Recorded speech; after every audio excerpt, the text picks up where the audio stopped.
का कार के बारे में जितना मुझसे हो सकेगा इंशाल्लाह जो है वो मैं आपको जो वो इनके बारे में जो वो कुछ डिटेल से बता देता हूँ। देखिए ऑब्जेक्टिव्स की जाने मूव करते हैं। बैटल ऑफ ब्रेन्स के नाम से कुछ ऑब्जेक्टिव्स मेरे पास मौजूद थी और आपने इनको जो है वो सॉल्व किया होगा, तो मैं इनके कुछ आंसर्स बता देता हूँ। पहली ऑब्जेक्टिव है unit for electric flux. Electric flux के यूनिट क्या हैं? देखिए पूरी बुक में आपको सब चीज़ों के जो यूनिट्स आने चाहिए। लाइक एज इसके जो यूनिट हैं न्यूटन मीटर स्क्वायर पर कूलम है। इसी तरह से इस चैप्टर में 12वें चैप्टर में और भी बहुत सारे यूनिट्स मौजूद हैं। याद रखना इलेक्ट्रिक फील्ड इंटेंसिटी के यूनिट न्यूटन पर कूलम है या फिर जो है वो इसके यूनिट वोल्ट पर मीटर भी होते हैं। इसके अलावा इसी में मौजूद जो इलेक्ट्रॉन वोल्ट है, इलेक्ट्रॉन वोल्ट के जो यूनिट हैं वो इलेक्ट्रिकल एनर्जी के यूनिट है इलेक्ट्रॉन वोल्ट, और एक इलेक्ट्रॉन वोल्ट में जो वो 1/610⁻19 जो जूल होते हैं। याद रखिएगा एग्जामिनर कभी कभी जो वो आपको ये पूछता है कि एक जूल में कितने इलेक्ट्रॉन वोल्ट हैं, तो आप उसे ये कहिएगा कि 6/25 × 10⁻18। इसके अलावा जो वो इस चैप्टर में अगर और जो वो यूनिट डिस्कस किए जाएँ तो कैपेसिटेंस के यूनिट मौजूद हैं कि जो है वो फैरेड हैं या फिर जो है वो इसे हम कूलम पर वोल्ट की शक्ल में जो है वो आमतौर पर डिस्कस करते रहते हैं। इसके अलावा इस चैप्टर में अगर और यूनिट्स का मुहासबा किया जाए तो और यूनिट जो आपसे पूछे जा सकते हैं वो इलेक्ट्रोस्टैटिक फोर्स है, न्यूटन यूनिट होते हैं। तो ये कुछ यूनिट्स हैं, यूनिट्स को आपने रिकॉल करना है और इसमें कंफ्यूज नहीं होना कि किस चीज़ के यूनिट है। पूरी बुक को अगर मैं देखूँ तो जो यूनिट मुझे बड़ा डिस्टर्ब करते हैं, मुझे खुद को भी भूल जाते हैं वो यूनिट, और वो यूनिट हैं जो परमिएबिलिटी के यूनिट हैं। आई थिंक जो परमिएबिलिटी के यूनिट जो वेबर पर एम्पेयर पर मीटर हैं, तो नहीं भूलने चाहिए। और इसकी जो कांस्टेंट की वैल्यू है वो 4π×10⁻⁷ है। अच्छा, दूसरी ऑब्जेक्टिव की जाने मूव करते हैं। दूसरी ऑब्जेक्टिव जो पूछी गई वो है which one is deflected by electric force. Electric force की वजह से कौन सी डिफ्लेक्टेड हो सकती है? तो गैमा नॉट डिफ्लेक्टेड, गैमा पर कोई चार्ज नहीं होता। न्यूट्रॉन्स पर भी कोई चार्ज नहीं होता, न्यूट्रॉन्स भी अनडिफ्लेक्टेड हैं। उसके बाद जो एक्सरेज भी नहीं। अल्फा पार्टिकल 100% ठीक है। उसके बाद नेक्स्ट ऑब्जेक्टिव है मैग्नेटिक फील्ड इनसाइड सॉलिनॉइड। तो इनसाइड सॉलिनॉइड पूछा गया है तो यूनिफॉर्म क्लिक कीजिएगा। यूनिफॉर्म जो है वो आमतौर पर ठीक है। एक और ऑब्जेक्टिव इसी से के लिहाज से पूछी जाती है आमतौर पर, वो अक्सर पूछा जाता है कि आप ये बताएं कि इलेक्ट्रिक ये जो हमारे पास मैग्नेटिक फील्ड है वो आउटसाइड सॉलिनॉइड क्या होता है? याद रखिएगा निग्लिजिबल होता है, नॉट जीरो। हम जीरो नहीं, जब वो निग्लिजिबल आमतौर पर उसे तस्वर करते हैं, समाल होता है, बहर होता है, आमतौर पर उसे हम निगलेक्ट कर सकते हैं। अच्छा, बहरहाल उसके बाद टर्म आरसी के यूनिट पूछे गए हैं। आपको पता है टर्म आरसी के यूनिट हैं वो टाइम के बराबर होते हैं। Ohm cross farad is equal to हमारे पास जो है वो सेकंड के बराबर होता है। उसके बाद नेक्स्ट ऑब्जेक्टिव है electric current produce magnetic field were discovered. Electric current को जो वो मैग्नेटिक फील्ड में तब्दील किया जा सकता सबसे पहले ओरिस्टेड के कंसेप्ट हैं। ना भूलिएगा 15 चैप्टर का पहला जो पैराग्राफ है वहाँ पे जो वो कुछ कंसेप्ट लिखे हैं। ओरिस्टेड ने ये बातें कही थी, आई थिंक जो वो 1820 में ये बातें कही गई थी। और उसके बाद जो वो दो और साइंटिस्ट थे, माइकल फेराडे और आई थिंक जो वो हेनरी, इन्होंने जो वो इसके उलट कंसेप्ट दिया था। वो कहते थे कि मैग्नेटिक फील्ड में जब तब्दीली आती है तो डेफिनेटली फिर वो इलेक्ट्रिक फील्ड जो वो आमतौर पर उससे प्रोड्यूस होता है। तो इसमें कंफ्यूज नहीं होना। ये जो ओरिस्टेड के कंसेप्ट हैं ये इलेक्ट्रिक फील्ड को मैग्नेटिक फील्ड में कन्वर्ट करने के कंसेप्ट हैं, जबकि इसका रिवर्स इफेक्ट जो वो हेनरी और जो वो माइकल फेराडे ने आई थिंक जो 1831 में ये जो कंसेप्ट दिए थे। याद रखिएगा मेरे स्टूडेंट्स, इस पूरी बुक में जो वो डेट्स आपको नहीं भूलनी चाहिए। डेट्स जो वो लाइक जो वो मिलिकन आयोडाइड मेथड जो है वो 1909 में दिया गया। उसके बाद जो ये मैं कह रहा हूँ कि जो वो ओरिस्टेड ने जो वो 1820 में कुछ ये बातें की। उसके बाद जो माइकल फेराडे के 1831 में ये बातें हैं। उसके बाद जो वो अगर फर्दर आप मूव करेंगे तो और भी चैप्टर्स में जो वो मैं बता देता हूँ, कुछ जो डेट्स हैं उन्हें भी मैं सम अप कर देता हूँ थोड़ी देर में। तो उसके बाद नेक्स्ट जो ऑब्जेक्टिव है वो है substance which undergo plastic deformation until they break. तो जो वो डक्टाइल सब्सटेंसेस को क्लिक कीजिएगा। System international for flux density, flux density के जो वो सिस्टम इंटरनेशनल में यूनिट के टेस्ला यूनिट है फ्लक्स डेंसिटी के। और याद रखिएगा मैग्नेटिक फील्ड स्ट्रेंथ और जो है वो इसके यूनिट सेम है, मतलब मैग्नेटिक फील्ड स्ट्रेंथ के यूनिट भी टेस्ला होते हैं और जो वो इस फ्लक्स डेंसिटी के जो यूनिट हैं वो भी टेस्ला हैं। टेस्ला जो वो 100% ठीक है। 7 ऑब्जेक्टिव थी। 8 ऑब्जेक्टिव है domain contain nearly atoms. Domain जो वो आमतौर पर कितने एटम्स पे, तो बुक की स्टेटमेंट है आई थिंक जो 10⁻12 से लेकर 10⁻16 ठीक है। Which of the following do not travel with speed of light. इनमें से जो स्पीड ऑफ लाइट से जो कौन ट्रैवल नहीं कर सकती? साउंड वेव नहीं कर सकती। साउंड वेव्स जो आमतौर पर मीडियम टू मीडियम उनकी जो स्पीड होती है वो वेरी करती रहती है। तो साउंड वेव ठीक है, साउंड वेव को क्लिक कीजिएगा, साउंड वेव जो वो उसे ठीक है। उसके बाद जो है नेक्स्ट जो ऑब्जेक्टिव है वो हमारे पास gain of inverting amplifier of external resistance R1 जो हमें दी गई है 10 किलो ओम है, इन्वर्टिंग है। उसके बाद R2 100 किलो ओम है। एक बात मेरी याद रखिएगा, ना भूलिएगा, इन्वर्टिंग और नॉन इन्वर्टिंग के जो आमतौर पर हमारे पास फार्मूलाज हैं उन्हें रिकॉल कीजिएगा। मुझे खुद भी कभी कभी जो भूलने लगते हैं, लेकिन अब नहीं भूलते। जो वो R2 ओवर R1 जो है वो इन्वर्टिंग का फार्मूला है -R2 और R1, जबकि जो है वो 1 + R2 ओवर R1 जो वो नॉन इन्वर्टिंग का फार्मूला है। तो इन्वर्टिंग का पूछा गया है तो डेफिनेटली 100 R2 की वैल्यू दी गई है, 10 जो वो हमारे पास R1 की वैल्यू दी गई है। तो 100 को 10 पे तकसीम करें तो 10 जवाब आता है, जो कि ए ऑप्शन में मौजूद है। नेक्स्ट जो हमारे पास 11 ऑब्जेक्टिव है, 11 ऑब्जेक्टिव ड्यूरिंग लिखा हुआ danger eel turn itself into a living battery then the potential difference between its head and tail. तो इसे जो है वो ये बुक की स्टेटमेंट है, आई थिंक जो 440 है, वैसे बुक पे देख लीजिएगा, बुक की साइड इंफॉर्मेशन पर ये जो ऑब्जेक्टिव मौजूद है। नेक्स्ट जो हमारे पास henry is the unit of, henry किस चीज के यूनिट है, तो सेल्फ इंडक्टेंस के यूनिट है। वैसे ये म्यूचुअल इंडक्टेंस के भी यूनिट है। अगर किसी जगह पे ये डिफाइन करना आ जाए in case of self inductance, तो इसे सेल्फ इंडक्टेंस के केस में जब वो कीजिएगा। एक और बात आपको बता चलो, ये हेनरी जो है आई थिंक जो वोल्ट सेकंड पर एम्पेयर के बराबर होता है, यानी कि हेनरी की जो शॉर्ट फॉर्म है वो वोल्ट सेकंड पर एम्पेयर है। उसके बाद नेक्स्ट 13 ऑब्जेक्टिव है 3 फेज एसी सप्लाई के बारे में है कि अक्रॉस एनी 2 लाइंस, तो इसे जब वो सी ऑप्शन को इसे क्लिक कर दीजिएगा। नेक्स्ट जो जूल सेकंड किस चीज़ के यूनिट हैं, तो जूल सेकंड जो है वो आमतौर पर हमारे पास प्लांक कांस्टेंट के यूनिट हैं जूल सेकंड। एक और बात याद रखिएगा कि प्लांक कांस्टेंट के यूनिट और जो है वो एंगुलर मोमेंटम के जो यूनिट हैं वो सिमिलर हैं, मिलते जुलते हैं एक दूसरे के साथ। तो ये दोनों के जूल सेकंड हैं, एंगुलर मोमेंटम और प्लांक कांस्टेंट के। नेक्स्ट ऑब्जेक्टिव है which one belongs to trivalent group. तो आपको ये पता होना चाहिए तीसरा जो ग्रुप है पीरियोडिक टेबल वाला वो याद कर लें, जो आमतौर पर वो सारे के सारे जो वो ट्राईवैलेंट जब उसमें आएंगे। और जबकि 5वां ग्रुप याद कर ले पीरियोडिक टेबल वाला, 5वां ग्रुप जो वो सारे के सारे जो पेंटावैलेंट में आ जाएंगे। उसके बाद यहाँ पे लिखा हुआ है कि when metal detector come close to metal then its frequency, इसकी फ्रीक्वेंसी के साथ क्या होता है, तो इसकी फ्रीक्वेंसी चेंज होती है और फ्रीक्वेंसी जो है वो डिक्रीज होने लगती है। उसके बाद ओपन सर्किट के बारे में पूछा गया कि टर्मिनल पोटेंशियल डिफरेंस कितना होगा, तो टर्मिनल पोटेंशियल डिफरेंस जब वो ओपन सर्किट में हमारे पास VT बराबर होगा EMF के, जो है वो ओपन सर्किट में। ना भूलिएगा चार्जिंग और डिस्चार्जिंग का, आमतौर पर जो चार्जिंग है उसमें आई थिंक जो है वो टर्मिनल जो पोटेंशियल डिफरेंस होता है वो आमतौर पर लेस होता है, जबकि EMF ग्रेटर होती है।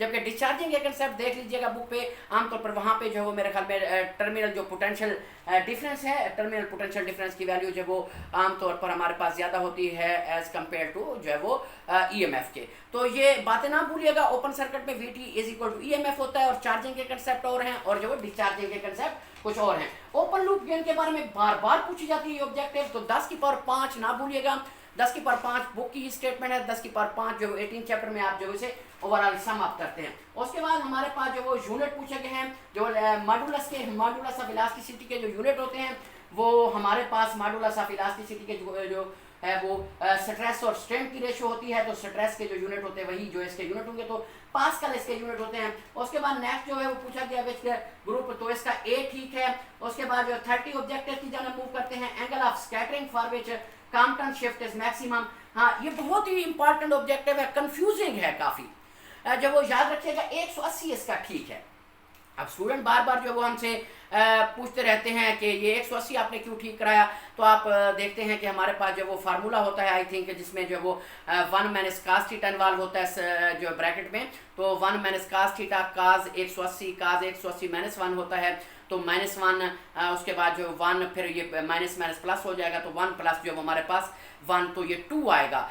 और जो वो 2 ग्रेटर देन 1 होता है, मतलब 90 गलत है, 180 ठीक है, 180 डिग्री जो वो इसका 100% ठीक जवाब है। हाफ लाइफ याद कर लीजिएगा 200, यहाँ पे रेडियम 226 की हाफ लाइफ है, तो बुक से देख लीजिएगा इसकी जो वो हाफ लाइफ वाले आखिरी पैराग्राफ में आई थिंक जो 3.8 है, देख लीजिएगा वैसे इस ऑब्जेक्टिव को। उसके बाद नेक्स्ट जो वो 32 ऑब्जेक्टिव है हमारे पास जो वो बेरियम कॉपर ऑक्साइड, इसके जो वो हमें क्रिटिकल टेम्परेचर आई थिंक जो पूछा गया है, तो 163 केल्विन है। उसके बाद जो है P injection can not be used as, एक बहुत ही इंपॉर्टेंट ऑब्जेक्टिव है कि पी एन जंक्शन जो आमतौर पर किसके तौर पर इस्तेमाल नहीं हो सकता, तो एम्पलीफायर के तौर पर इस्तेमाल नहीं होता। पी एन पी जो वो ट्रांजिस्टर के तौर पर जो एम्पलीफायर यूज होता है जो वो आमतौर पर, लेकिन पी एन जंक्शन का जो रोल एम्पलीफायर में नहीं है। उसके बाद नेक्स्ट ऑब्जेक्टिव है इलेक्ट्रिक जनरेटर किसके असूल पर काम करता है, फैराडे लॉ के असूल पर डेफिनेटली काम करता है, आपको पता है। और उसके बाद जो स्टीफन कांस्टेंट के यूनिट्स पूछे गए हैं, बुक पर ये यूनिट्स मौजूद हैं, तो इसे भी देख लीजिएगा जो 19 चैप्टर के पहले पेजेस पर। तो स्टीफन कांस्टेंट के यूनिट आई थिंक जो वो WM-2/K4 हैं। Which factor does not depend upon conductivity of P N junction, जो वो इनमें से जो वो किन पर जो वो conductivity of P N junction पे कौन चीज, तो प्रेशर इसे ठीक कीजिएगा। Unit of E over B पूछा गया है, अगर इम्तिहान में ई और बी के यूनिट पूछे जाएं तो ये वेलोसिटी के इक्वल होते हैं, ई और बी जो वेलोसिटी होता है। E over M smallest for, बहुत ही कॉमन ऑब्जेक्टिव है, एक मेरी बात याद रखिएगा, रट्टा बिल्कुल नहीं लगाना। तो ई ओवर एम मेरे टीचर्स कहा करते थे डिनोमिनेटर में जो छोटी वैल्यू होती है तो जवाब उसका फिर बड़ा आता है। तो डेफिनेटली इलेक्ट्रॉन जो है वो छोटी वैल्यू वाला, मैस उसका छोटा है, तो डेफिनेटली उसके लिए जो वो ई और एम की वैल्यू जो वो ज़्यादा आएगी। प्रोटॉन के लिए जो है वो आमतौर पर हमारे पास क्या है, प्रोटॉन के लिए जो वैल्यू है वो इलेक्ट्रॉन से जो वो ज़्यादा है तो उसकी वैल्यू कम आती है। मतलब कहने का मतलब ये है कि प्रोटॉन की जो वैल्यू ई ओवर एम की होती है वो इलेक्ट्रॉन की निस्बत जो है वो कम होती है। तो इलेक्ट्रॉन यहाँ पे जो वो प्रोटॉन ऑप्शन है, तो प्रोटॉन की वैल्यू जो ई ओवर एम की वैल्यू जो वो स्मॉलेस्ट है, अगर आ जाए तो इसे क्लिक कीजिएगा। एच ओवर यहाँ पे है एच ओवर एम सी के यूनिट, याद रखिएगा एच ओवर एम सी के जो यूनिट हैं वो मिलते जुलते हैं, किससे मिलते जुलते हैं, वो लेंथ से मिलते जुलते हैं। उसके बाद नेक्स्ट जो वो 41 ऑब्जेक्टिव है कि एक वायर है उसे जो वो दो इक्वल पार्ट्स में कन्वर्ट कर दिया गया है, काट दिया गया है, तो रेजिस्टेंस पर क्या असर पड़ेगा।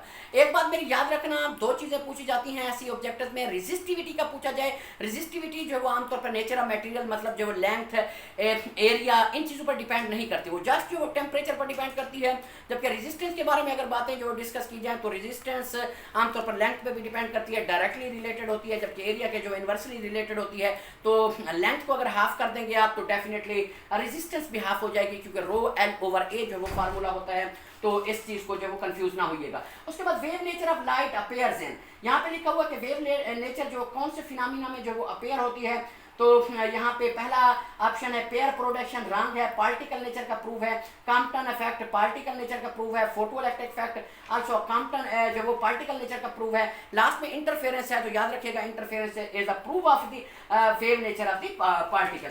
उसके बाद जो in the absence of dielectric energy stored in a capacitor, तो इंक्रीजेस बुक की स्टेटमेंट है, आप बुक की साइड इंफॉर्मेशन में से चेक कर सकते हैं। उसके बाद 44 ऑब्जेक्टिव है the force which is responsible for breaking up of the radio active element, तो वीक न्यूक्लियर फोर्सेस का ठीक है। यूनिट ऑफ वर्क फंक्शन के यूनिट क्या होते हैं, तो वर्क फंक्शन के जो यूनिट होते हैं वो डेफिनेटली जूल होते हैं। उसके बाद जो वो उसके बाद जो यूनिट पूछे गए हैं, उसके बाद जो पोटेंशियल बैरियर फॉर सिलिकॉन, एक बात मेरी याद रखिएगा, सिलिकॉन और जो वो जर्मेनियम के बारे में पूछा जाता है, तो इसे बुक से देख लीजिएगा 0.7 और 0.3 के बारे में। तो 0.7 और 0.3 जो वो आमतौर पर इनकी जो वैल्यूज हैं, तो इसे देख लीजिएगा potential barrier for the silicon. उसके बाद जो एसी जब पास करता है कैपेसिटर से, तो current leads to voltage by 90 degree, याद रखिएगा। एक बात और मेरी याद रखिएगा, ना भूलिएगा, मैं एक और बात आपको बताना चाहता हूं, अगर रेजिस्टर का पूछा जाए कि पावर फैक्टर, तो रेजिस्टर में आमतौर पर चूंकि V और I जो वो पैरेलल होते हैं, पैरेलल होने की वजह से जो वो आमतौर पर हमारे पास क्या होगा, उसकी जो पावर फैक्टर की जो वैल्यू होगी वो डेफिनेटली 1 होगी। उसके बाद जो अगर कैपेसिटर की बात की जाए तो कैपेसिटर में 0 होगी डेफिनेटली, और आप पढ़ते रहते हैं कि जो वो ये कंज्यूम भी नहीं करता जो वो पावर्स को। इंडक्टर में जो है वो भी जो वो एक दूसरे के चूंकि ये परपेंडिकुलर होते हैं V और I, उसमें भी, तो उसमें भी जो है इसकी वैल्यू जो होगी वो 0 होगी। अच्छा, तो बहरहाल आपको ये बातें जो वो समझ आ गई होंगी। उसके बाद जो वो radiotherapy is often used in the treatment of cancer जो वो तो कोबाल्ट 60 इसका ठीक है। 49 एक ऑब्जेक्टिव है कि डाइलेक्ट्रिक को जब जो वो प्लेट्स के दरमियान में रखा जाता है तो डेफिनेटली कैपेसिटेंस उसकी इंक्रीज हो जाती है। उसके बाद pair of quark anti quark, ये भी एंड वाले टॉपिक्स में है, इनके कंसेप्ट भी देख लीजिएगा। उसके बाद जो capacitor will have large reactance as, ना भूलिएगा कैपेसिटर से रिलेटेड फ्रीक्वेंसी जो वो रिएक्टेंस और फ्रीक्वेंसी जो एक दूसरे के इनवर्स रिलेटेड है, जबकि जो वो इंडक्टर से रिलेटेड जो डायरेक्ट रिलेटेड है। यानी कि कैपेसिटर में आमतौर पर जो वो हमारे पास रिएक्टेंस लार्ज उस वक्त होगी जब लो फ्रीक्वेंसी होगी, और जब वो इंडक्टर में उस वक्त होगी जब जो लार्ज फ्रीक्वेंसी होगी। अफेक्टेड वैल्यू अगर आपसे को दे दी जाए तो लिखा हुआ इफेक्टिव वैल्यू 10 है, पीक वैल्यू कितनी होगी, तो definitely effective value is another name of IRMS value. तो आईआरएमएस बराबर होता है 0.7 आई नॉट के। तो 0.7 आई नॉट वाले फार्मूले को यूज़ करेंगे तो डेफिनेटली इससे हो जाएगा, तो इसे आप लोग आसानी से हल कर लेंगे। उसके बाद पॉलीमेरिक सॉलिड क्या है पूछा गया, नैलून है, याद रखिएगा। बाकी जो वो ग्लास आई थिंक जो एमार्फस में आता है, कॉपर और जिंक आई थिंक जो वो क्रिस्टलाइन में आता है, तो इन्हें भी देख लीजिएगा। विच वन इज पॉलीमेर, उसके बाद जो विच पेयर है सेम डायमेंशन, इनमें से डायमेंशन किसकी सेम है। पहला ऑप्शन पूछा गया कि स्ट्रेस और पावर की, नहीं, स्ट्रेस के पास्कल होते हैं, उसके वाट होते हैं, नहीं। प्रेशर बल्क मॉडुलस, तो मुझे यही ठीक नजर आ रही है, पास दोनों के यूनिट जो पास्कल होते हैं, बल्क मॉडुलस है या फिर जो वो प्रेशर है। एक और बात याद रखिएगा जब आप जब वो ये टेबल याद करने लगते हैं, एक बात याद रखिएगा मेरी, वाटर के बारे में अगर आपसे पूछा जाए कि वाटर की जो यंग मॉडुलस की वैल्यू क्या है, तो 0 है उसकी यंग मॉडुलस की वैल्यू। तो young modulus of the water याद रखिएगा, आमतौर पर उसकी वैल्यू जो वो 0 कंसीडर की जाती है, अक्सर ऑब्जेक्टिव पूछ जाती है। एक और ऑब्जेक्टिव यहाँ पे पूछी गया, क्यूरी टेम्परेचर पूछा गया आयरन का, तो इसे भी देख लीजिएगा। क्यूरी टेम्परेचर जो आयरन का, तो क्यूरी टेम्परेचर डिफरेंट मटेरियल्स का। एक और बात अक्सर जो पूछी जाती है वो क्यूरी टेम्परेचर से अबव जो मटेरियल है, मतलब वो कैसे बिहेव करता है, तो एज अ पैरामैग्नेटिक मटेरियल जो वो बिहेव करता है। उसके बाद नेक्स्ट जो पूछी गई है वो पॉजिट्रॉन कब डिस्कवर हुए, तो इसे देख लीजिएगा। आई थिंक जो वो 1914 शायद बुक की स्टेटमेंट है, बुक में जहाँ पे जो वो इसकी डिस्कवरी है, तो इसे चेक कीजिएगा। वहाँ पे जो 19 चैप्टर में जब जो वो डिस्कवरी ऑफ द न्यूट्रॉन हमें पूछा गया, तो वहाँ पे इसकी डेट लिखी हुई है। कॉम्पटन इफेक्ट का पूछा गया, Compton effect is associated with, तो याद रखिएगा एक्सरेज। एक बात मेरी याद रखिएगा, photo electric effect associated with electrons. उसके बाद जो हमारे पास नेक्स्ट कॉम्पटन इफेक्ट है, Compton effect associated with X rays. उसके बाद जो वो पेयर प्रोडक्शन है, pair production associated with gamma rays. तो ये तीनों जो है वो पार्टिकल नेचर को प्रूव करते हैं, तो इन बातों के बारे में जो वो आपको ऑलरेडी अंदाजा है। फिजिकल क्वांटिटी जिसकी जो वो कॉम्पटन शिफ्ट में जो वो चेंज नहीं होती, तो जिसके स्पीड ठीक है। उसके बाद पेयर प्रोडक्शन कन्वर्सेस का क्या कहलाता है, उलट एनहिलेशन कहलाता है। रेस्ट मास ऑफ फोटॉन कितना होता है, 0 होता है। शॉर्ट क्वेश्चन भी है। इनवर्स ऑफ एक्सरेज, एक्सरेज का जो इनवर्स होता है उसे हम फोटो इलेक्ट्रिक इफेक्ट कहते हैं। फ्यूजन प्रोसेस जब वो लिखा हुआ है, देयर आर फ्यूजन प्रोसेस में कौन से जो वो मटेरियल के आइसोटोप जो वो यूज होते हैं, वो हाइड्रोजन के यूज होते हैं। उसके बाद नील बोहर का लिखा हुआ है कि उसने अपने 3 पोस्टुलेट कब दिए, 1900 आई थिंक 13 में ये दिए गए। बहरहाल देख लीजिएगा बुक पे, नील बोहर 20 चैप्टर है, तो वहाँ पे इसकी डेट्स आप देख लीजिएगा। उसके बाद जो when light falls on the metal surface the energies of the emitted electron very with, तो ये फ्रीक्वेंसी इसका 100% ठीक जवाब है। तो बहरहाल ये कुछ ऑब्जेक्टिव्स की डिस्कशन थी, ऑब्जेक्टिव्स की मैंने जो वो ये बातें आपको क्लियर की हैं। कुछ और बातें जो कंफ्यूजिंग हैं वो भी मैं आपको एक और वीडियो की शक्ल में जो वो बता देता हूं, और ये बता देता हूं कि कौन कौन से सवाल इस साल 2021 के पेपर में लॉन्ग क्वेश्चन, शॉर्ट क्वेश्चन और जो MCQs के तौर पर जो पूछे जाएंगे। तो बहरहाल अपनी जो वो प्रिपरेशन को जो वो अच्छी तरह से वो रखें, जो वो तैयार रखें। उसके बाद जो वो रिलैक्स बिल्कुल ना हो, नमाज पंजगाना का एहतमाम करें। इंशाल्लाह अल्लाह ताला जो वो करम करेगा।